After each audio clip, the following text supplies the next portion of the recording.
Good evening, and welcome to a game that I'm not particularly good at, but it'll show that my setup is sort of working.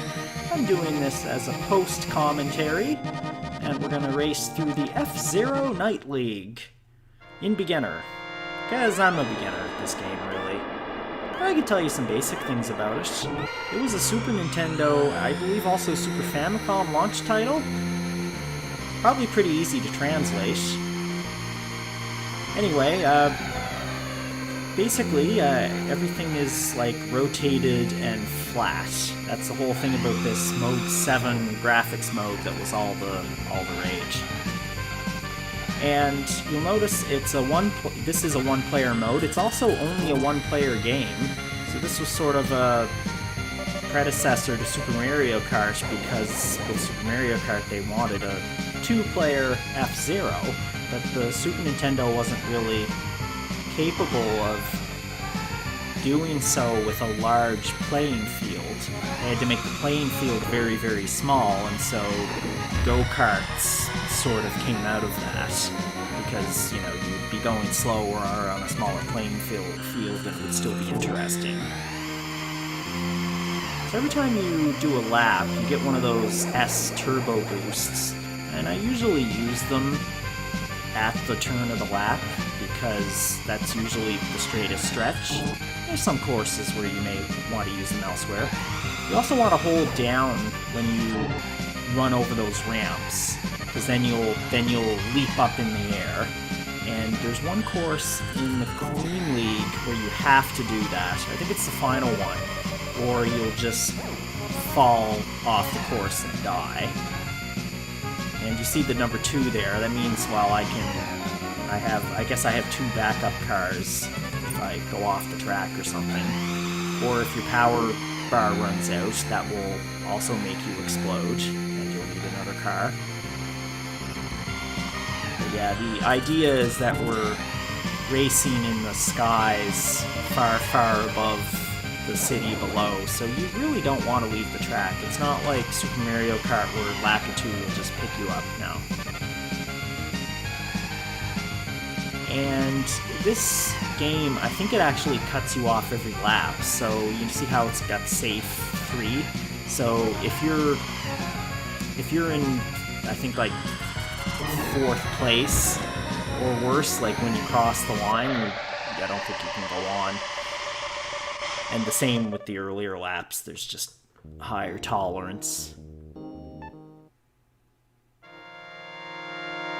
The music in this game is something else. I'll be quiet for a second.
Okay, so when I'm around those corners and you see me scrape my tails against the ground, that's with the L and R shoulder buttons. That'll help you take a corner more quickly. Use B to accelerate, which you're holding down virtually all the time. Y to brake. And yeah, these guys, the guys that you're lapping, yeah, they can really cause trouble. And of course, you know, your computer opponents are right behind you, just always ready to just come up and steal your place.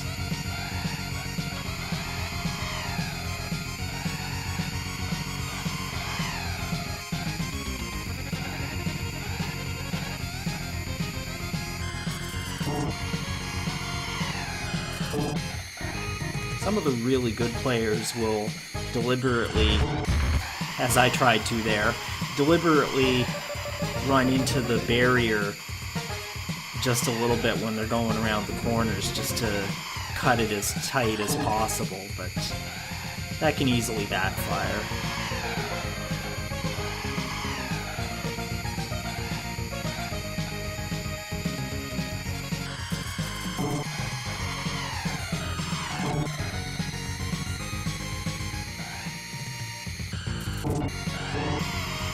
I think this game has a pretty good sense of speed, but I don't, what's the difference really between 330 and 450 kilometers per hour, It's all just kind of, feels the same.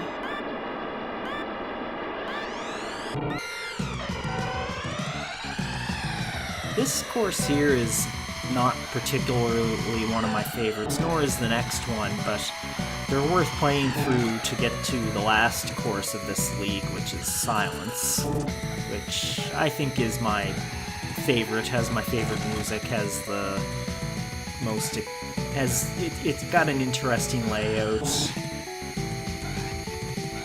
I'd say like some of the other courses in the other leagues are interesting too, but I very seldom play the other leagues. Usually when I play this game, it's more of like a tech demo, like for myself. I just want to make sure everything's working, the sound and headphones and capturing and all that stuff. It's just more... Yeah, that's what a lot of these early Super Nintendo games were kind of like, tech demos. This one and Pilot Wings. Arguably Super Mario World, but I think Super Mario World's just hands down a great game.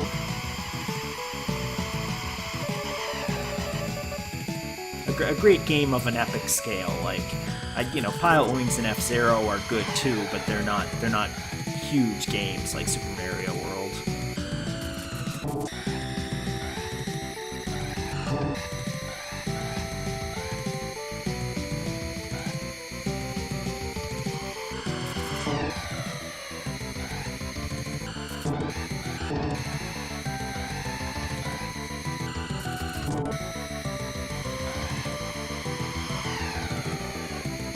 I could go on a rant about something. I've got so much time to kill here. You know what gets my goat these days? Scheduling.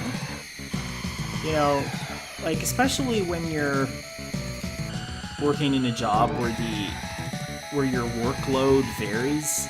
Like, sometimes there's like a lot of stuff coming in, and then sometimes you're just waiting for a bunch of things and you're kind of stuck. And yeah, that's but boy, you gotta, your butt's gotta be in the seat from opening time to closing time, and if you've got work to do and you want to keep going past closing time, well, yeah, you can do that, but you're not going to get paid for it. And then other times, the clock just can't move fast enough. It's just not very efficient, but I don't know if there's any, I personally would prefer to work on interesting things in short, intense bursts, but the economy just doesn't work that way. So I don't know. So everybody, give this video 1,000,000 trillion views so I can do this for a living, right? Right. Oh yeah, if you drive over those yellow bars, you get your health recharged.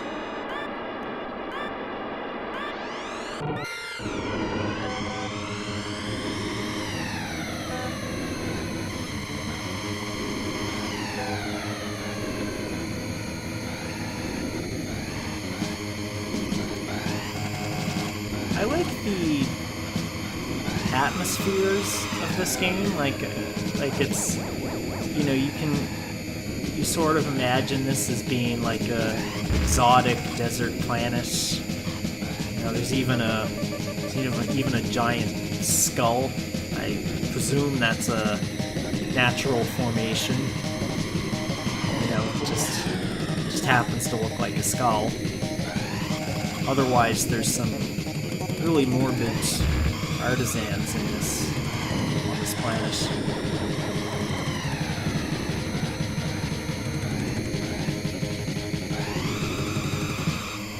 Although there's some, I don't know if he's morbid the right word, but there's some very interesting death-focused art out there. Games, for example, King's Quest 6 has an amazing death mythology built into it, and I mean it's borrowing from the Greeks and Romans, but it's still really fascinating.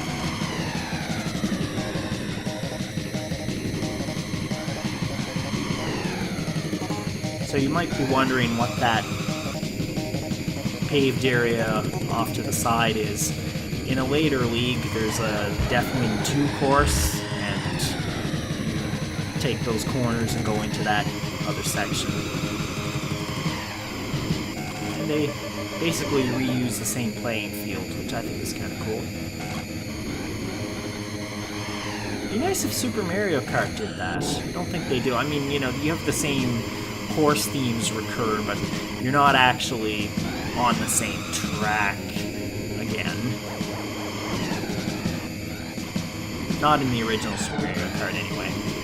I don't know a whole lot about the later ones. Super Mario... I know Mario Kart DS fairly well. I knew Mario Kart 64 and Super Mario Kart the best. The others I've barely played.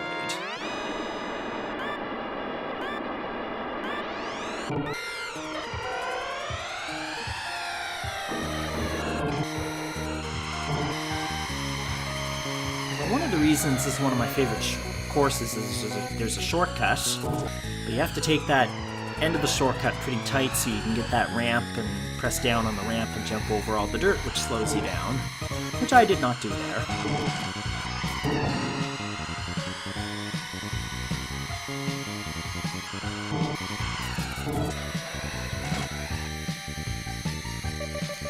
I would recommend always getting the recharge on this course.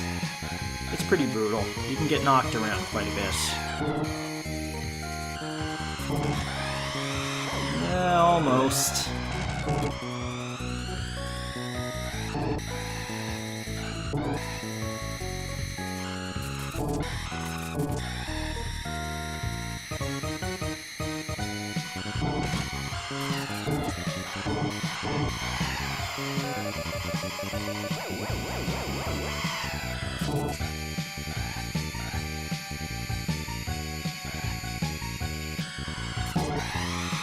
All right.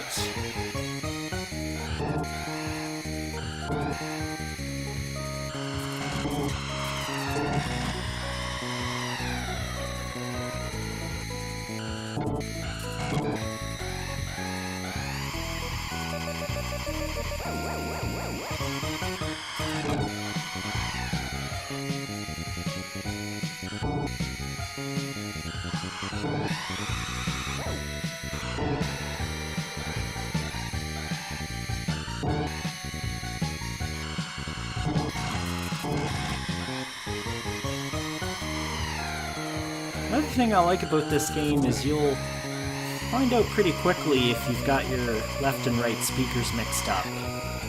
You can definitely tell which side you pass cars on or which side they pass you on.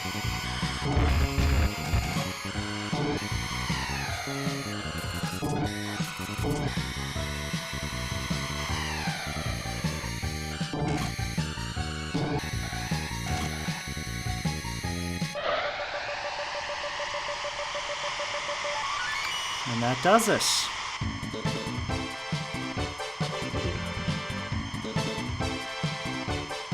And if you want to see the actual end credits, I think you've got to beat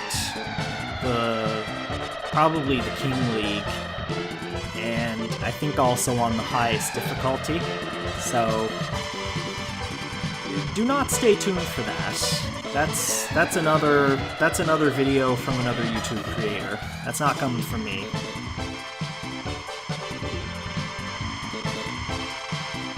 There are lots of other games I'd like to do. So, over the coming months, I'll get something set up. I need a mic stand in order to do live commentary, and if I can do live commentary, that will definitely speed up releasing videos, because it makes everything take like 3 times as long doing post commentary. Well, it looks like I was inspired to play well, because I set personal bests on this instance of the game.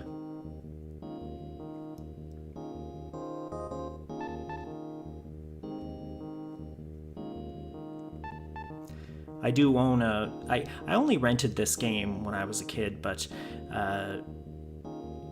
I do have it through the Super NES Classic. But I'm not on a Super NES Classic right now, because that doesn't output 1080p. But the Super NT does, and this was recorded off that. So, I guess that's everything. You could just watch a little demo. I think this is Port Town.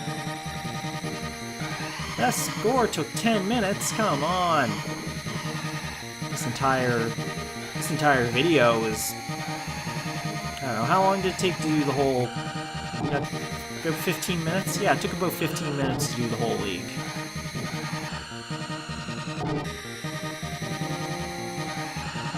Yeah, this is another case where there's like Port Town 1 and Port Town 2.